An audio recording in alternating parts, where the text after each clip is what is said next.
I've already made a handful of videos that covers what I'm going to cover, the trigonometric identities I'm going to cover in this video. The reason why I'm doing it is that I'm in need of review myself because I was doing some calculus problems that required me to know this. And I have better recording software now. So I thought two birds with one stone, let me re-record a video and kind of refresh things in my own mind. So the trig identities that I'm going to assume that we know, because I've already made videos on them and they're a little bit involved to remember or to prove, are that the sine of a plus b is equal to the sine of a times the cosine of b plus the sine of b times the cosine of a. That's the first one I assume going into this video we know. And then if we want to know the sine of, well, I'll just write it a little differently. What if I wanted to figure out the sine of a plus, I'll write it this way, minus c, which is the same thing as a minus c, right? Well, we could just use this formula up here to say, well, that's equal to the sine of a times the cosine of minus c plus the sine of minus c times the cosine of a. And we know, and I guess this is another assumption that we're going to have going into this video, that the cosine of minus c is equal to just the cosine of c. That the cosine is an even function. And you could look at that by looking at the graph of the cosine function, or even at the unit circle itself. And that the sine is an odd function. That the sine of minus c is actually equal to minus sine of c. So we can use both of that information to rewrite this second line up here to say that the sine of a minus c is equal to the sine of a times the cosine of c, because the cosine of minus c is the same thing as the cosine of c, times the cosine of c, and then minus the sine of c. Instead of writing this, I could write this, minus the sine of c times the cosine of a. So that we kind of pseudo-prove this by knowing this and this ahead of time. Fair enough. And I'm going to use all of these to kind of prove a bunch of more trig identities that I'm going to need. So the other trig identity is that the cosine of a plus b is equal to the cosine of a. You don't mix up the cosines and the sines in this situation. Cosine of a times the sine of b. And this is minus, oh, sorry, I just said you don't mix it up, and then I mixed them up, times the cosine of b minus sine of a times the sine of b. Now, if you want to know what the cosine of a minus b is, well, you use these same properties. Cosine of minus b, that's just still going to be cosine of b. So that's going to be the cosine of a times the cosine. Cosine of minus b is the same thing as cosine of b. And then, but here you're going to have sine of minus b, which is the same thing as minus sine of b. And that minus will cancel that out. So it'll be plus sine of a times the sine of b. So it's a little tricky. When you have a plus sign here, you get a minus there. When you have a minus sign there, you get a plus sign there. But fair enough. I don't want to dwell on that too much because we have many more identities to show. So what if I wanted an identity for, let's say, the cosine of 2a? So the cosine of 2a, well, that's just the same thing as the cosine of a plus a. And then we could use this formula right up here. If my second a is just my b, then this is just equal to cosine of a times the cosine of a minus the sine of a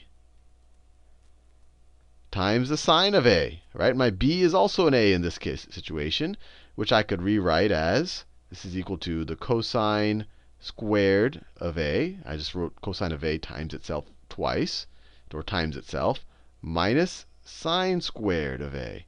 So that's one, this is one, I guess, identity already. Cosine of 2a is equal to the cosine squared of a minus the sine squared of a. Let me box off my identities that we're showing in this video. So I just showed you that one. What if I'm not satisfied? What if I just wanted in terms of cosines? Well, we could break out the unit circle definition of our trig functions. This is kind of the most fundamental identity. that the sine squared of a plus the cosine squared of a is equal to 1. Or you could write that, let me think of the best way to do this. You could write that the sine squared of a is equal to 1 minus the cosine squared of a. And then we could take this and substitute it right here. So we could rewrite this identity as being equal to the cosine squared of a minus the sine squared of a. But the sine squared of a is this right there. So minus, I'll do it in a different color, minus 1 minus cosine squared of a. That's what I just substituted for the sine squared of a. And so this is equal to the cosine squared of a minus 1 plus the cosine squared of a, which is equal to, let's see, we're just adding. I'll just continue on the right. We have 1 cosine squared of a plus another cosine squared of a. So it's 2 cosine squared of a minus 1. And all of that is equal to cosine of 2a, is equal to cosine of 2a. Now what if I wanted to get an identity that gave me what cosine squared of a is in terms of this? So we could just solve for that. So if we add 1 to both sides of this equation, actually let me write this. This is one of our other identities. But if we add 1 to both sides of that equation, we get 2 times the cosine squared of a is equal to cosine of 2a plus 1.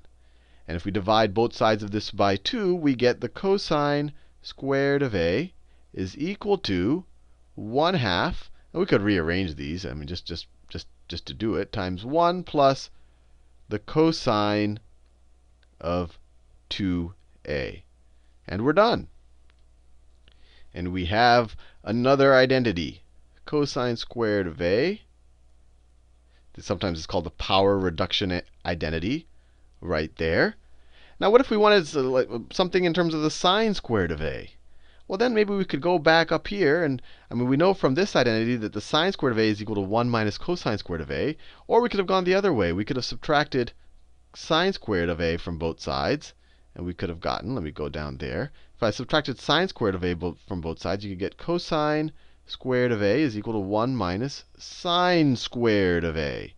Sine squared of a. And then we could go back into this formula right up here, and we could write down, and I'll do it in this blue color.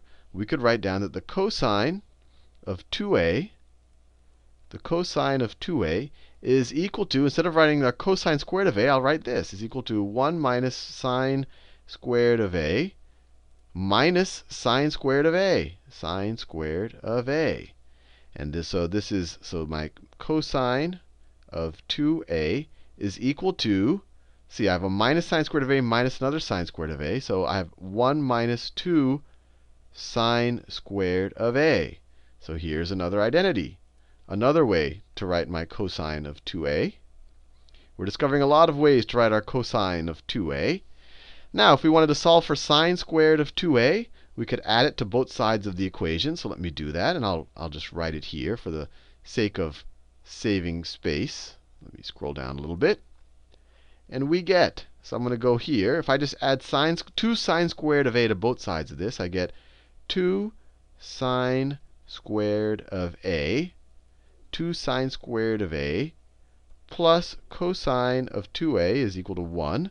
Subtract cosine of 2a from both sides. You get 2 sine squared of a is equal to 1 minus cosine of 2a. Then you divide both sides of this by 2, and you get sine squared of a is equal to 1/2 times 1 minus cosine of 2a.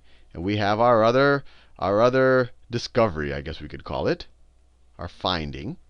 And this is interesting. It's always interesting to look at the symmetry. Cosine squared, they're identical, except for you have a plus 2a here for the cosine squared, and you have a minus cosine of 2a here for the sine squared. So we've already found a lot of interesting things. Let's see if we can do anything with the sine, for the sine of 2a. For the sine of 2a. So let me pick a new color here that I haven't used. Well, I've pretty much used all my colors. So if I want to figure out the sine of 2a, this is equal to the sine of a plus a, which is equal to the sine of a times the I don't want to get that thick, times the cosine of a plus, and this cosine of a, that's the second a. I guess you could view it that way, plus the sine, I'm just using the sine of a plus b, plus the sine of the second a times the cosine of the first a. Well, I just wrote the same thing twice, so this is just equal to 2 sine of a cosine of a. That was a little bit easier. So sine of 2a is equal to that. So that's another result. So I think I know I'm a little bit tired by playing with all of these sines and cosines, and I was able to get all the results that I needed for my calculus problem. So hopefully this was a good review for you, because it was a good review for me. And you can write these things down. You can memorize them if you want. But the really important takeaway is to realize that you really can derive all of these formulas really from these initial formulas that we just had. And even these, I also have proofs to show you how to get these from just the basic definitions of your trig functions.